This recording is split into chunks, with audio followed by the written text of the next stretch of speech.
what I saw in universities across Pakistan, I taught in government college and Punjab University. In my experience at these universities is that you had young people from across Pakistan who were brilliant, who were coming from small villages and wanted to move ahead in life. And yet they faced obstacles at every moment. Every time they wanted to move forward, whether in education, whether in extracurricular activities, or even the simple act of questioning, it was discouraged by authority. And the most powerful people on campus were not academics, were not students. It was the security apparatus of the campuses. So entering a university in Lahore is almost like entering a war zone. I realized that the cost of speaking up was in fact greater than I thought it was. I saw young people from Punjab University picked up, and by picked up I mean this hideous crime of enforced disappearances in Pakistan, where anybody who questions the state's narrative on religion, state's narrative on the multiple wars that we're fighting, the state narrative on women's rights, they are targeted by the agency. So you had no student unions on campus. So our next speaker is Dr. Ammar Ali Jan. As I mentioned, he has come all the way from Lahore. He's running a campaign in the forthcoming election. He heads his own party, is a leader of many movements, including his political organization. He's led the students, he's led the workers, and in the Lahore, the working class area, his campaign is underway. And Ammar will talk about that, but Ammar also talk about, as we have requested, about the future directions of progressive movements in Pakistan. Thank you to everyone, especially to the organizers, Dr. Zafar, Dr. Haider, Dr. Salman, Dr. Ahmed.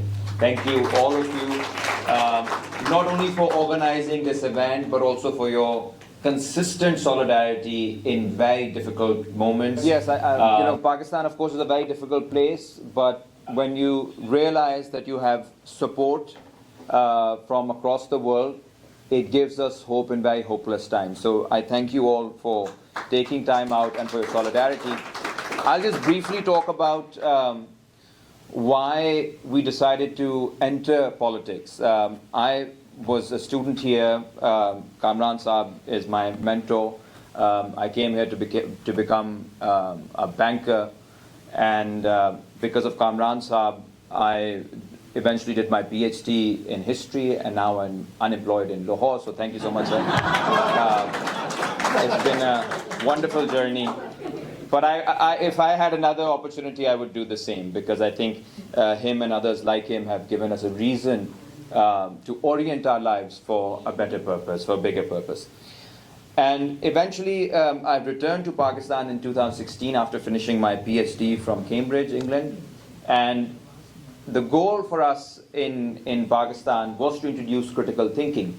And what I saw in universities across Pakistan, I taught in government college and Punjab University. What I saw in my experience at these universities is that you had young people from across Pakistan who were brilliant, who were coming from small villages and wanted to move ahead in life. And yet they faced obstacles at every moment. Every time they wanted to move forward, whether in education, whether in extracurricular activities, or even the simple act of questioning, it was discouraged by authorities. I've spoken about it in great detail in a TEDx talk, where a lot of times I was quite shocked that teachers would almost feel jealous if their students had a good idea. And the attempt was try to dumb them down, to shut them up, and to, in a way, humiliate them. And the most powerful people on campus were not academics, were not students. It was the security apparatus of the campuses. So entering a university in Lahore is almost like entering a war zone. There are checks and balances, you have agency people standing outside, you have guards who are extremely powerful, and the way they talk to young people, it almost means like they're trying to remind them of their place in society, which is one of submission, which is one of obedience. And over time, I realized that the cost of speaking up was in fact greater than I thought it was. I saw young people from Punjab University picked up, and by picked up I mean this hideous crime of enforced disappearances in Pakistan, where anybody who questions the state's narrative on religion, state's narrative on the multiple wars that we're fighting, the state narrative on women's rights, they are targeted by the agency. So you had no student unions on campus. They've been banned since General Zia's time in the 80s. But you have politics of a different kind. You have security apparatus, you have intelligence agencies, you have military men, and of course you have outside political influence. And I was teaching students, Pashtun and Baloch students, who were picked up in front of my eyes. And you can imagine what that does to a teacher who loves his students. These were bright young people who had serious questions about the state of affairs. They were from FATA, from war-torn areas in FATA and Balochistan. And we were encouraging them to ask questions, and the state's response was to, rather than answering their question, pick up and disappear anyone who asks a question. Sawal uthane wale ko hi utha lo. That was the mentality. If you happen to be a woman, the situation was even worse. I was pleasantly surprised to see that Punjab University is now a campus with majority women. And I won't be exaggerating if I say that it's a consensus across faculty members who recognize that for some reason, women students in Pakistan are much brighter than men. And that's partly because their focus is greater, partly because it could be there are multiple sociological reasons, but if you look at the metric exams results, you look at the medical college entrance exam results, you'll see that women are doing, even in CSS now, women are doing much better, and this is a subject that needs more exploration. However, a woman not only has pressure from the family that they have to get married, even if their dream is to become a doctor, to become a philosopher, to become a scientist. Right after the undergrad, they have to get married. But even during campus, if they face something like harassment, whether it's from faculty members, from administration, or from students, they are told to keep quiet. Because the cost of speaking up in that case is not only reprisals from powerful sectors, the people who are doing it, but also the family getting to know about it, which means an end to your academic journey, because then it becomes a question of honor. Now, these are the kinds of things we were looking at, and it was extremely, extremely disturbing for me that these brilliant young minds who want to go ahead, who have these questions, they are not being taught to become confident young people who can take on the challenges of the 21st century. Instead, they are being told to be scared. They are being humiliated and they're being silenced. But like we were taught by Kamran Saab and many others, and you just heard Professor Taimur Rahman, who's one of the bravest people in Lahore, who's been speaking out on controversial issues for a very long time. We were told that cynicism is what there is. You don't need to be an intellectual or an activist to accept cynicism or reproduce it.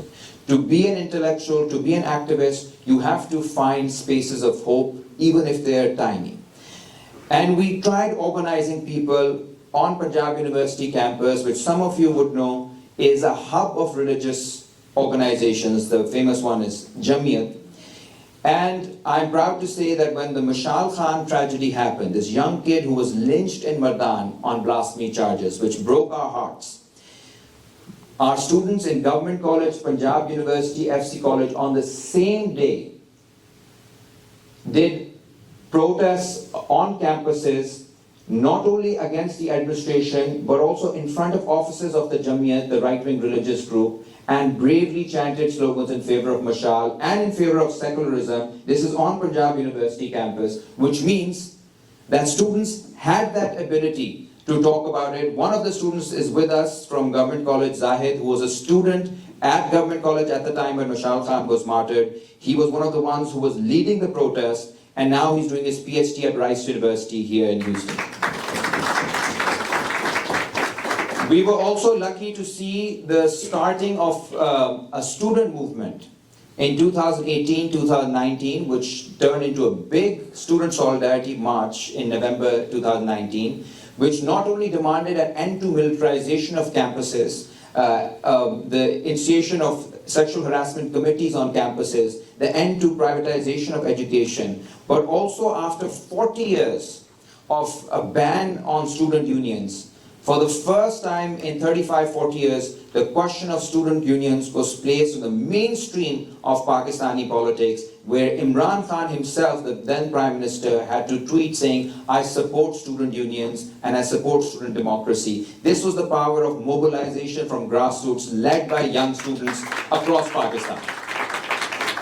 Similarly, with women organizers, I think Pakistan is in the edge of a feminine or a feminist revolution as well. We saw women organizing in Aurat March. We saw women organizing. There's a Murat March where a lot of transgender women have organized across campuses. Then this photo is also from a trade union led by women. You can see it's being led by women. This is one of the Haqooq-e-Khalq Party's marches against Mehengai, against inflation, and it's increasingly women who are leading these movements, which is one of the strengths that we have. Unfortunately, we didn't have too many women speakers today from Pakistan, but I hope in our future events we can also invite many of these women who are at the front lines of the struggles for dignity and equality in Pakistan. None of this naturally was easy. There are high costs in a securitized state like Pakistan to speaking out. As I said, my students were targeted. I was fired from universities and a ban was placed on me from teaching, so I haven't been able to teach at a university for the last 3-4 years. And we were also slapped with sedition charges, which carries a life sentence. And these were very difficult periods. In a way, the difficulty continues. I was picked up from my home at 4 a.m. in a raid by the ISI, who, when they came to get me, they were very confused because they thought that I was an Afghan agent, because I was speaking out against the enforced disappearances of Pashtuns from Lahore. And then they saw my wife, and they were confused. They thought maybe I'm a CIA agent. So there's that kind of confusion that happened, and this is actually, it's a funny story that I've written about somewhere else, but the key thing for now is that after the interrogation, however it was, at the end, the ISI agent who was interrogating me said, "Sir, I've understood your problem. You love this country too much. And if you think this country is bad, boy, do I have some news for you. It's much worse than what you think. Save your life, leave this country. You have opportunities, there's nothing here." And I was responding saying, "No, we are citizens, it's our responsibility. There have been societies in a much worse condition than ours, and we can fight back." So the traitor was saying, "No, we have hope," and the Muhibbe-Watan, the patriot, who was supposed to instill patriotism in me, was saying, "No, it's hopeless. You need to leave." So that's the kind of situation we were in. And in all of this, I've realized that despite the difficulties that we've faced, we've built a community in Pakistan. And I feel that the fact that we have young people on our side, we've worked in working class communities who are on our side, we've built 2 Khalq clinics with the support of the Pakistan Progressive Forum in working class neighborhoods. We have built an educational institute called Chirag Ghar, which is not only teaching technical skills to young people, but it's also imparting knowledge about the constitution and about civil rights. I feel Pakistan should not be given up on. Young people want a future. Young people want an alternative. Young people are scared to enter politics because they think there's not much hope. But the little bit of work that we've done over the past 6-7 years, we've seen that once people come together, once you generate a bit of hope, it can go viral. It can infect people, and once young people really feel that there's a future, that there is something, an alternative can be produced, an alternative can be achieved, they're willing to put their necks on the line. We therefore decided this time that the working class area where we're working, we're going to bring women together, we're going to bring our students together, we're going to bring the civil society together, and with your support, we're going to run for an MPA seat in Lahore, and we're going to create history by beating the ruling parties from Lahore this time, by a grassroots-led campaign, powered by the working class, powered by the professional classes, powered by the middle classes, because at this point, there's a feeling that elections are going to become meaningless because there are these farishtas who are manufacturing the results. But eventually, once the people are organized, once the people recognize their true power, many such pharaohs have been defeated in the past. And I think empires have been defeated when people get together, when people are united, and when people have a purpose. We are running this campaign based on a few key issues. One, clean water. About 70% of our constituency does not have clean water. So I was listening to Parvez Agwan's brilliant talk, and I really think this is the kind of not only local but global leadership that we need in the world today.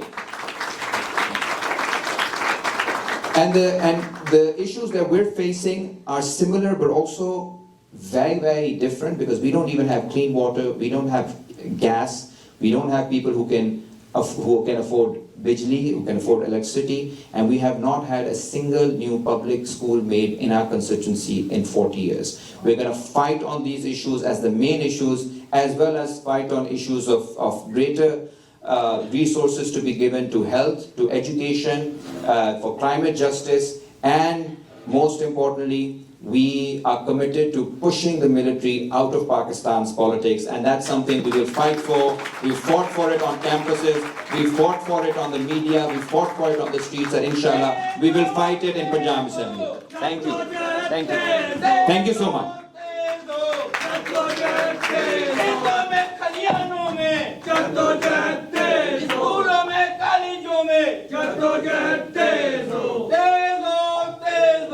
जदोजहद तेज हो